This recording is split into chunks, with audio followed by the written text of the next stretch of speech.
Shalom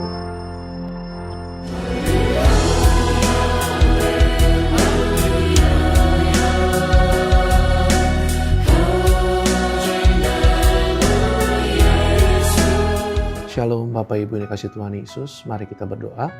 Bapa Surgawi, kami bersyukur atas segala pemberian-Mu dalam hidup kami.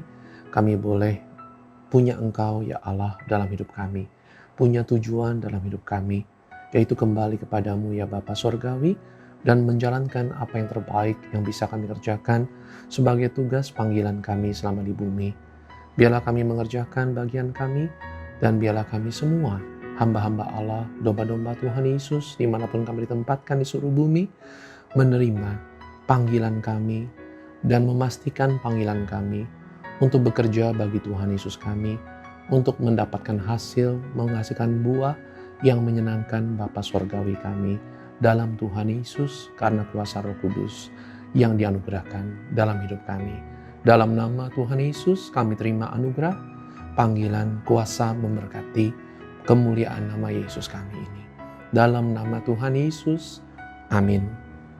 Shalom Bapak yang dikasihi Tuhan, Bapak Ibu yang dikasihi Tuhan Yesus, kita kalau perhatikan dari surat Paulus kepada Timotius, ya khususnya di 2 Timotius, kalau kita lihat dari pasal awal, kedua, ketiga, keempat, itu bicaranya mengenai bekerja dengan segala beban maupun bahkan disebut penderitaan. Contohnya kita lihat di 2 Timotius 1 di ayatnya ke-7. Sebab Allah memberikan kepada kita bukan roh ketakutan, melainkan roh yang membangkitkan kekuatan, kasih, dan ketertiban. Ayat 8, jadi janganlah malu bersaksi tentang Tuhan kita, dan janganlah malu karena aku seorang hukuman karena Dia, melainkan ikutlah menderita bagi Injilnya oleh kekuatan Allah.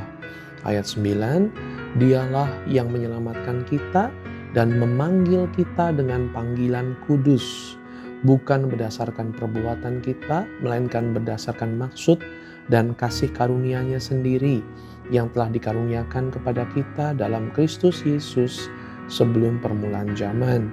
Ayat 10, dan yang sekarang dinyatakan oleh kedatangan juru selamat kita Yesus Kristus, yang oleh Injil telah mematahkan kuasa maut dan mendatangkan hidup yang tidak dapat binasa.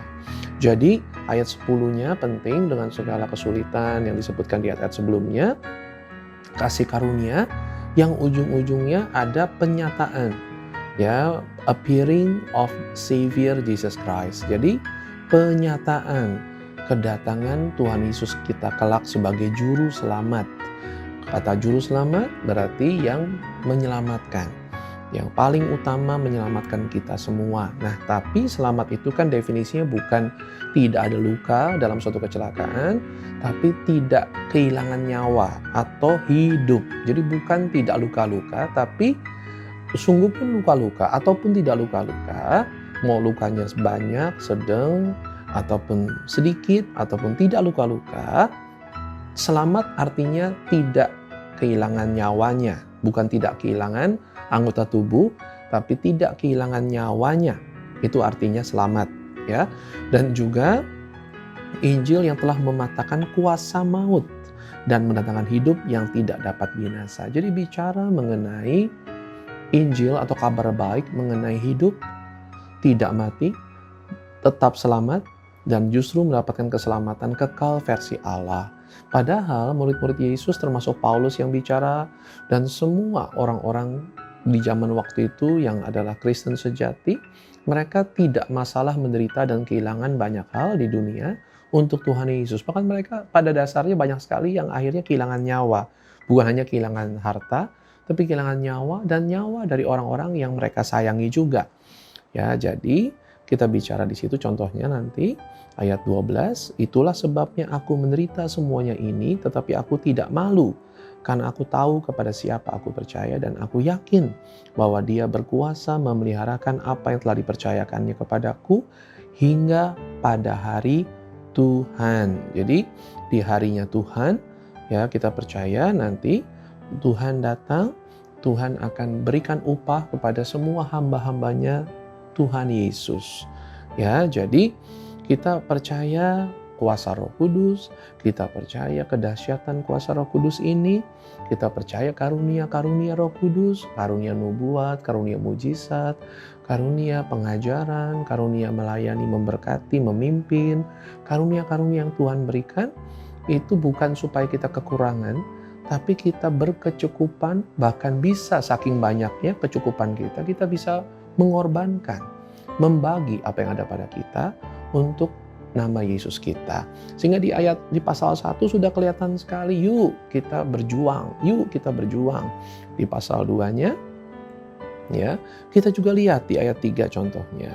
Ikutlah menderita sebagai seorang prajurit yang baik dari Kristus Yesus. Ayat 4, seorang prajurit yang sedang berjuang tidak memusingkan dirinya dengan soal-soal penghidupannya, supaya dengan demikian ia berkenan kepada komandannya. Ayat 5, seorang olahragawan hanya dapat memperoleh mahkota sebagai juara apabila ia bertanding menurut peraturan olahraga. Ayat 6, seorang petani yang bekerja keras haruslah yang pertama menikmati hasil usahanya. Ya, jadi kita lihat, ya, bicara mengenai kerja keras.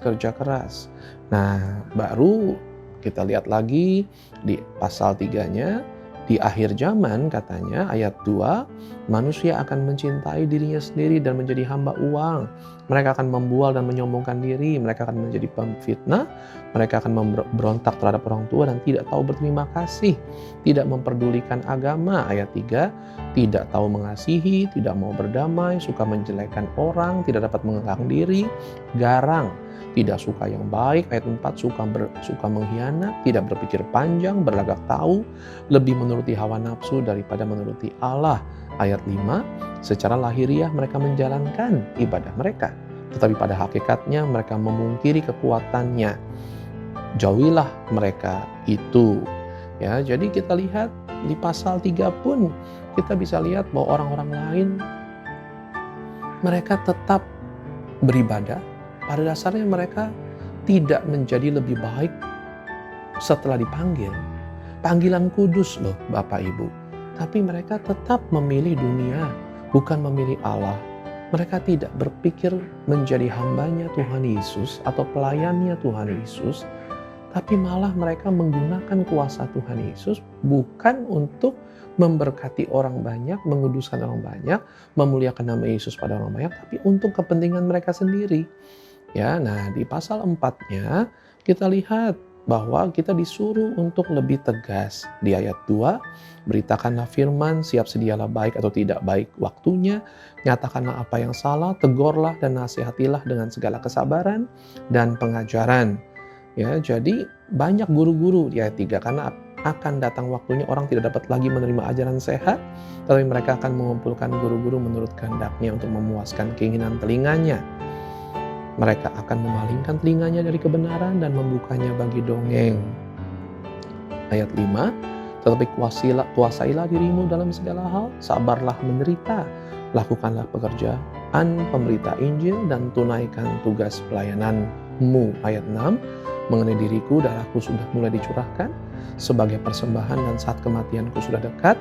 Aku telah mengakhiri pertandingan yang baik, aku telah mencapai garis finish dan aku telah memelihara iman. Ayat 8, sekarang telah tersedia bagiku mahkota kebenaran yang akan dikaruniakan kepadaku oleh Tuhan, Hakim yang adil pada harinya. Tetapi bukan hanya kepadaku, melainkan juga kepada semua orang yang merindukan kedatangannya. Itu sebabnya Bapak Ibu, sebagai penutup, mari kita percaya menjadi anak-anak Tuhan Yesus, kita menjadi serupa Tuhan Yesus, menjadi anak-anak Bapa dalam Tuhan Yesus kita. Maka mari kita sama-sama percaya seperti apa Tuhan Yesus dulu. Kita ikuti Tuhan Yesus. Lihat para rasulnya, lihat para muridnya, lihat para martirnya. Bukan artinya kita disuruh mati, dibunuh, bukan. Tapi mari kita bekerja keras bagi Tuhan Yesus kita. Tuhan Yesus memberkati, kita doa. Tuhan Yesus berkati kami semua yang percaya Tuhan Yesus. Biarlah kami bekerja sesuai panggilan Tuhan Yesus memberkati untuk memuliakan nama Yesus di seluruh bumi. Tuhan Yesus jaga, pelihara hati, semangat melayani semua hamba-hambamu, anak-anakmu ya Bapa, agar kami semua taat kepadamu, menyembah kepadamu dengan cara yang benar, beribadah dengan cara yang benar, dan kami bisa memuliakan nama-Mu dalam segala tindak laku, tingkah laku, perbuatan nyata kami, sehari-hari kami. Bukan hanya mengajar yang baik, namun juga menggerakkan orang untuk bertindak yang baik dan membuat banyak orang menjadi baik sesuai kehendak Tuhan Yesus kami. Kehendak Bapa dalam nama Tuhan Yesus karena kuasa Roh Kudus-Nya, anugerahkanlah kami berhasil menerima mahkota kebenaran yang dijanjikan untuk kami semua yang bekerja bagi Tuhan Yesus kami. Dalam nama Tuhan Yesus, amin.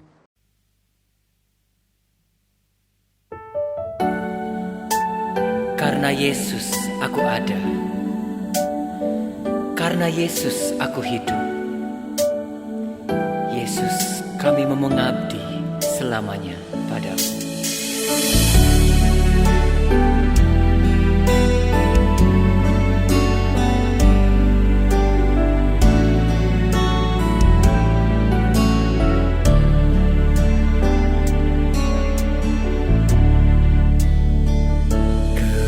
Kemurahan-Mu Tuhanku, belas kasih-Mu ya Rajaku,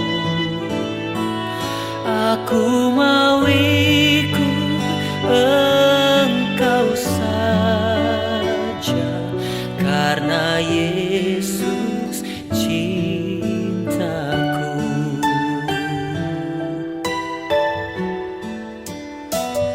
Kekudusan-Mu Yesusku,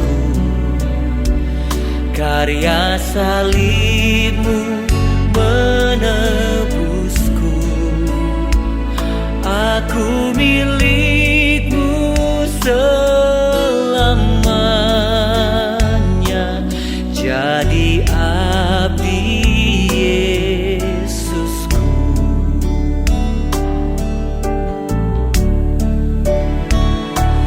Karena Yesus aku ada, karena Yesus aku hidup, karena Yesus, hanya Yesus, hanya karena Yesus.